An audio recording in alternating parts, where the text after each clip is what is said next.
தனம் தரும் கல்வி தரும் ஒரு நாளும் தளர்வறியா மனம் தரும் தெய்வ வடிவும் தரும் நெஞ்சில் பஞ்சமில்லா இனம் தரும் நல்லன எல்லாம் தரும் அன்பர் என்பவர்க்கே கனம் தரும் பூங்குழலாள் அபிராமி கலைக்கண்களே.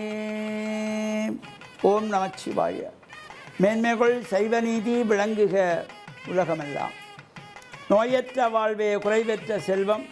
அந்த நோய் நொடிகள் இல்லாத வாழ்வு இந்த உலக மக்கள் எல்லோரும் வாழ வேண்டும் என்று கலியுகத்தின் காந்தமல ஜோதியாகிய சபரிமலை சுவாமி ஐயப்பனுடைய திருவடிகளை சிறந்தாழ்த்தி டான் தமிழொலி ஓம் தொலைக்காட்சி நேயர்கள் அனைவருக்கும் சர்வதேச இந்து மத குருபீடம் அகில இலங்கை சபரிமலை ஸ்ரீ சாசாபுரத்தின் சார்பில் இனிய வணக்கங்களும் நல்லாசிகளும்.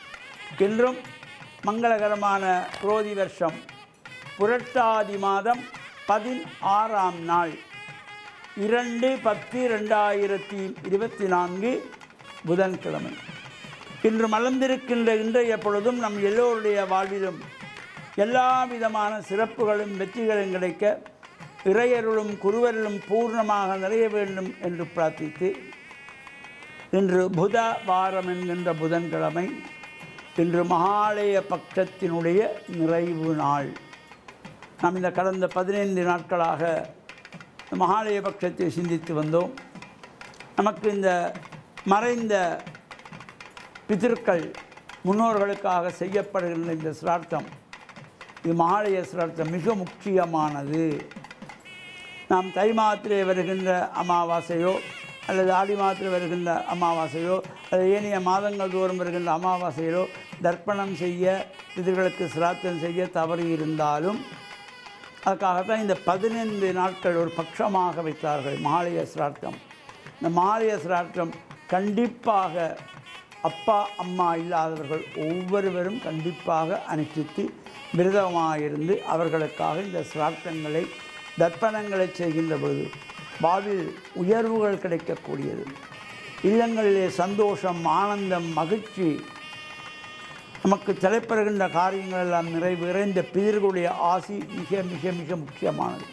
அந்த வகையிலே இன்று அமாவாசை, மாலைய அமாவாசை என்று போற்றப்படுகின்ற இந்த நாளும் நாம் இந்த சிரார்த்தங்களை செய்யக்கூடியவர்கள் செய்து தர்ப்பணங்களை செய்து மோட்ச தீபங்கள் ஏற்றி தானங்களை கொடுத்து இறையருளையும் பிதர்களுடைய ஆசியையும் பெறுவதற்கு ஒரு சிறந்த நாளாக அமைந்திருப்பது இந்த மகாலய சிரார்த்தம் செய்யக்கூடிய மகாலய அமாவாசை. நாளைய தினம் அன்னை பராசக்தியை வேண்டி வழிபாடு செய்கின்ற பிரதமை முதல் நவமீராக கொண்ட 9 திதிகள் அடங்கிய இரவுகள் நவராத்திரி என்கின்றதாகிய விரதம் நாளைய தினம் பிரதமையிலே ஆரம்பமாக இருக்கின்றது. அன்னை பராசக்தியை வேண்டி நாம் துர்க்கையாக, லக்ஷ்மியாக, சரஸ்வதியாக வழிபாடு செய்து வீரம், செல்வம், கல்வியை வேண்டி பிரார்த்திக்கின்றதாகிய நவராத்திரி விரத அனுஷ்டானம் நாளைய தினம் ஆரம்பமாகின்றது. எனவே தொடர்ந்து நாம் இந்த நவராத்திரி விரதம் தொடர்பாக இந்த 30 தேவியருடைய சிறப்புகளை பற்றியும் சிந்திப்போம் என்று கூறி டான் தமிழொலி ஓம் தொலைக்காட்சி நேயர்கள் அனைவருக்கும் சர்வதேச இந்து மத குருபீடம் அகில இலங்கை சபரிமலை ஸ்ரீ சாசாபுரத்தின் சார்பில் நல்ல ஆசிகளை கூறிக்கொள்வதில் மனமகிழ்வு கொள்கிறோம். சர்வே ஜனாக சுகினோ பவந்து சமஸ்த சன்மங்களான் சந்து சுபம். குழப்புகின்ற விடயம் என்னவென்றால், மற்றவர்கள் எங்களை புரிந்து கொள்ளுகின்றார்கள் இல்லையே. அப்படியான ஒரு ஏக்கத்திலே நான் எப்படி அடுத்தவர்களை புரிந்து கொள்ளுகின்றேன் என்றும் நாங்கள் கேட்கலாம். அடுத்தவர்களை அறிந்து கொள்வது ஒன்று, அடுத்தவர்களை புரிந்து கொள்வது ஒன்று. வெறும் அறிவு மட்டும் போதாது. பொதுவாக எங்களுடைய சம்பாவனைகளிலே, எங்களுடைய கலந்துரையாடல்களிலே, நாங்கள் மற்றவர்களை பற்றி எடுத்துக்கொள்ளுகின்ற மனநிலைகளிலே அவர்கள் பிழைவிடுகின்றார்கள், அவர்கள் குற்றம் புரிகின்றார்கள், அவர்கள் சரியான வாழ்க்கையை வாழுகின்றார்கள் இல்லை என்று அடுத்தவர்களிலே நாங்கள் குறை கண்டுபிடிப்பது ஒரு மனித இயல்பு ஆகும். நாங்கள் யாரோடு பேசினாலும் இன்னும் ஒருவரை பற்றி பேசுகின்ற பொழுது அவர்களை பற்றி நன்றாக புகழ்ந்து பாராட்டி பேசுவதிலும் பார்க்க, அடுத்தவர்களுடைய பிழைகளை சுட்டி காட்டி அடுத்தவர்களுடைய தவறுகள் எங்களுக்கு அதை பெரிதுபடுத்தி கூட நாங்கள் பேசுவது உண்டு. அதனால் இயேசு தம்முடைய போதனையிலே சொல்லுகின்றார், உன்னுடைய கண்ணிலே இருக்கின்ற மரக்கட்டையை நீ பாராமல் அடுத்தவர்களுடைய கண்ணிலே இருக்கின்ற துரும்பை பார்த்து குறை கண்டுபிடிக்கின்றாய். முதலில் உன்னுடைய கண்ணிலே இருக்கின்ற அந்த மரக்கட்டையை, துரும்புக்கும் மரக்கட்டைக்கும் இடையிலே பெரிய வித்தியாசம் இருக்கின்றது, உன்னிலும் தவறு இருக்கின்றது. அதனாலே அடுத்தவர்களுடைய தவறை நீ நியாயப்படுத்த வேண்டும் என்றல்ல, நாங்கள் எங்களில் எல்லோரிலும் ஒரு பிளைண்ட் ஸ்பாட் என்று சொல்லுவார்கள், கருப்பு புள்ளிகள் இருக்கின்றன. இந்த கருப்பு புள்ளிகளை, அதாவது தவற்றிற்கான சில அறிகுறிகள், நாங்கள் தவறுகின்றோம், பலவீனமானவர்கள், நாங்கள் தவறி இருக்கின்றோம், நாங்கள் தவறலாம், இவ்வாறான அந்த எண்ணங்களை நாங்கள் எங்களையே ஆராய்ந்து பார்ப்பதற்கு அவை உதவியாக இருக்கும். என்னுடைய குறைகளை நான் அறிந்து அதை புரிந்து இந்த குறைகளை எப்படி நிவர்த்தி செய்யலாம் என்று முயற்சி செய்கின்ற அந்த போராட்டத்திலே நான் ஈடுபடுகின்ற பொழுது அடுத்தவர்களை அறிந்து கொள்வது மட்டுமல்ல, அடுத்தவர்களையும் நான் புரிந்து கொள்ள முயற்சிக்கின்றேன். அவர்களுடைய தவறுகளை நான் மிகைப்படுத்தி அந்த தவற்றிற்கு அவர்கள் தண்டனை பெற வேண்டும் என்று நான் ஒற்றைக்காலிலே நிற்பதை அல்லது அதை வலியுறுத்தி மற்றவர்களோடு நான் பேசி அவர்களை தண்டிக்க வேண்டும், கண்டிக்க வேண்டும், அவர்கள் அழிந்து போக வேண்டும், அவர்கள் வளரவிடக்கூடாது என்று நாங்கள் தடுப்பதை விடுத்து எங்களை நாங்கள் புரிந்து கொள்வது போல அடுத்தவர்களையும் புரிந்து கொள்ளுகின்ற ஒரு மனப்பான்மையை எங்களிலே வளர்த்து கொள்வோம். அடுத்தவர்கள் தெரிந்தோ தெரியாமலோ ஒரு தவறை செய்கின்ற பொழுது அவர்களுடைய அந்த சூழலும் அவர்களுடைய வளர்ப்பும் அவர்களுடைய ஆற்றல்களும் அவர்களுடைய அந்த நிலையிலே இருந்து நாங்கள் பார்ப்பதற்கு பழகி கொண்டோம் என்று சொன்னால் அடுத்தவர்களை புரிந்து கொள்ளுதல் எங்களுக்கு சுலபமாக இருக்கும்.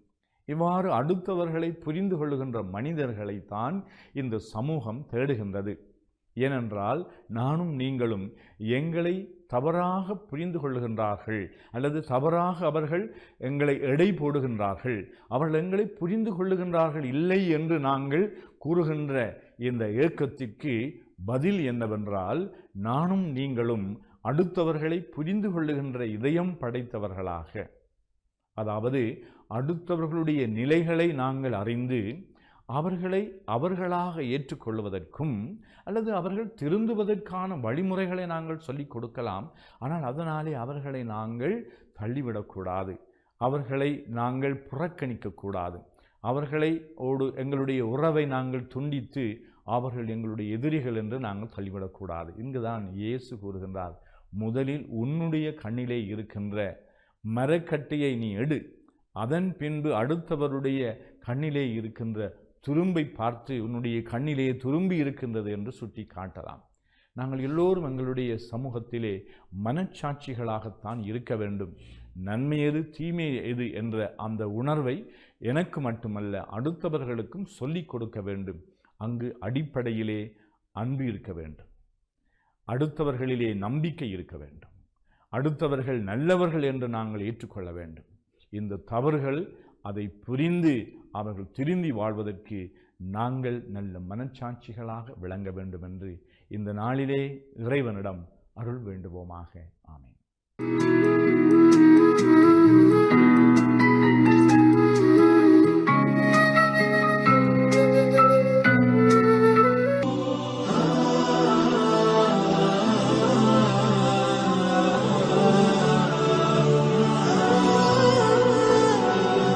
அல்ஹம்துலில்லாஹி ரப்பில் ஆலமீன் வஸ்ஸலாத்து வஸ்ஸலாமு அலா முஹம்மதின் ஸல்லல்லாஹு அலைஹி வஸல்லம் வஅலா ஆலிஹி வஸஹ்பிஹி அஜ்மாஹீன்.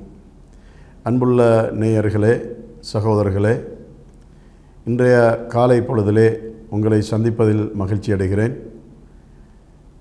நமது நாள் உதயமாகின்ற போது நல்ல மனதுடையவர்களாக, நல்ல பண்பாடுள்ளவர்களாக நாம் நமது நாளை தொடங்கி வைக்க வேண்டும். இன்றைய நாளில் நான் உங்களுக்கு சொல்ல வருகின்ற ஒரு நற்செய்தி என்னவென்று சொன்னால், நாம் எப்பொழுதும் உண்மை பேசுகின்றவர்களாக இருக்க வேண்டும். உண்மையாளர்கள் எப்பொழுதும் சமுதாயத்திலே மேம்பட்டவர்களாக, கண்ணியமடைந்தவர்களாக இருப்பார்கள் என்பதில் நமக்கு எந்த சந்தேகமும் இல்லை. எல்லா சமயங்களும் உண்மை பேசுதல் என்பதை வலியுறுத்துகின்றனவாக இருக்கின்றன என்பது நம்ம எல்லோருக்கும் தெரியும். அந்த வகையிலே இஸ்லாத்தை பற்றி எடுத்துச் சொல்வதானால், நமது நபிகள் நாயகம் ஸல்லல்லாஹு அலைஹி வஸல்லம் அவர்கள் சொல்லியிருக்கின்றார்கள், உமக்கு பாதகம் ஏற்பட்டாலும் கூட நீ உண்மையே உரைக்க வேண்டும் என்று சொல்லியிருக்கின்றார்கள். அந்த வகையிலே அவர்களால் பயிற்சி அளிக்கப்பட்ட தோழர்கள் அனைவரும் உண்மை பேசுகின்றவர்களாக இருந்தார்கள் என்று வரலாறு நமக்கு சொல்கின்றது. அது மாத்திரமல்ல, உண்மை பேசியதால் அந்த சமுதாயத்தில் ஏற்பட்ட மிகப்பெரிய மாற்றங்களை எல்லாம் நாம் வரலாறுகளிலே காணக்கூடியவர்களாக இருந்து கொண்டிருக்கின்றோம். திருமறை குர்ஆனும் கூட வக்கூனு மஅஸ் சாதிகீன், நீங்கள் உண்மையாளர்களோடு இருங்கள் என்று சொல்லுகின்றது. அதனால் நமது பிள்ளைகளை நாம் சிறு பருவத்திலிருந்து வளர்த்திருக்கும் போது, பயிற்சி கொடுக்கின்ற போது, அவர்கள் உண்மை உரைக்கின்றவர்களாக இருக்கக்கூடியவர்களாகவே அவர்களுக்கு நாம் பயிற்சி கொடுக்க வேண்டும். நாம் எந்த காரணம் கொண்டும் நமது பிள்ளைகள் உண்மைக்கு மாறான இந்த செய்திகளையும் பேசுகின்றவர்களாக இருக்கக்கூடாது. அதனால் சமுதாயத்திலே உயர்வும் கண்ணியமும் மேம்பாடும் நமக்கு உண்மை பேசுதலை கொண்டு ஏற்படுகின்றது என்பதை நாம் நம்பிக்கை கொள்ள வேண்டும். உண்மை பேசுவதால் சமுதாயத்திலே அமைதியும் சமாதானமும் நல்லுறவும் ஏற்படும் என்பதில் எந்தவிதமான சந்தேகமும் இல்லை. அத்தகைய சமுதாயத்தவர்களாக நம் அனைவரையும் வல்ல இறைவன் ஆக்கி அருள்வானாக. ஆகிர் தஅவானா அனில் ஹம்துலில்லாஹி ரப்பில் ஆலமீன்.